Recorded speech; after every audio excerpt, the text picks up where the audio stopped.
Hi everyone, today we're looking at a subscriber request review for the Game Player X350, so thank you very much for the suggestion. The Game Player X350 can be picked up at around the $15 to $20 price range and claims to play up to 10 emulators, which ends at the Game Boy Advance. It's got a 3.5-inch screen at a 800 by 480 resolution and a 1200 mAh battery that comes out at about 3 hours playtime. ROM support is via the micro SD card. Adding new ROMs is as easy as dropping the right formatted ROMs into the right folder in the micro SD card. And it's got one mono speaker on the back, as well as 2 front sliders and 2 shoulder buttons. The charging port is via micro USB port, and there's volume buttons to control the volume. Straight out of the box, the build quality is unfortunately far from perfect. You can tell on the top left of my screen there's a scratch in the screen's overlay, as well as a few hairs stuck between the display and the overlay itself. My studio light does bring more attention to this than there otherwise would be under normal circumstances, but it's still unfortunate to see stuff like this straight out of the box.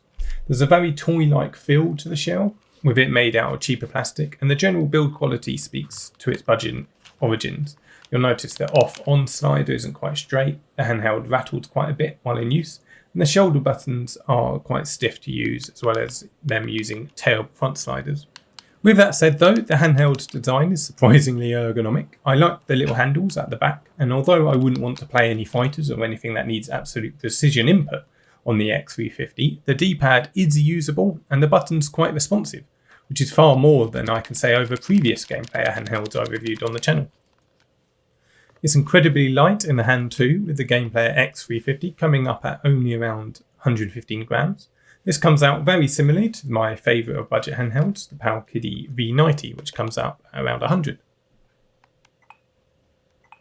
The included firmware for the X350 is instantly recognisable to those who have owned budget handhelds in the past. To be fair to Game Player, it's better now than it ever has been before, defaulting to English with sensible icons and folder structures used throughout.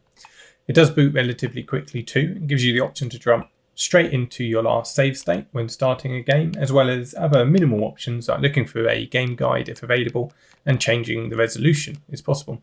There's no option to use filters, cheats or anything too advanced of course, but it's certainly improved over the years, and it wouldn't be too complicated for someone to pick up and use or give to a child.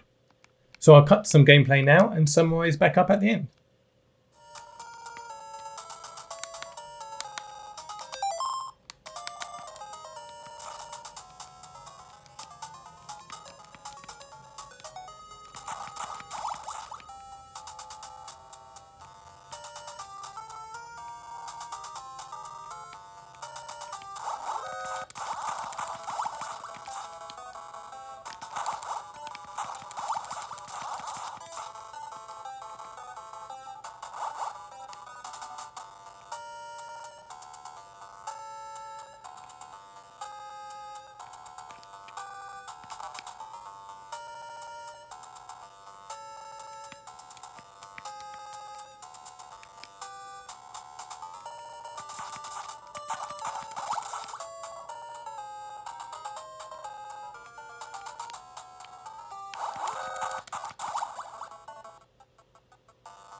So the X350 is far from perfect, but it isn't too bad for a budget handheld, especially if you can grab them at the lowest price available while they're on offers.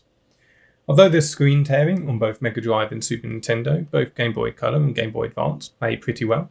Though the sliders and shoulder buttons are horrible, the rest of the controls are passable. Build quality is far from perfect, but it's the type of handheld that can take a beating, and at a price you wouldn't be too upset if it were to break on you. So overall, I personally wouldn't want to own the Game Player X350 myself, but I would be happy to pick a couple up for Christmas presents, or for the kids, or a gift for those friends who are just not too sure how they will take to retro gaming handhelds. So overall, I'd say the Game Player X350 is a passable budget handheld, assuming you're able to pick one up at the rock bottom prices they initially launched with. I'd still say my personal favourite budget handheld remains the PowerKitty V90, with its better custom firmware support, clamshell form factor and extra power available, but I'd love to see some more competition at the lower end with really competitive pricing, as the more higher medium end is getting more and more populated with products. Anyway, that's it for now. Thanks so much for watching.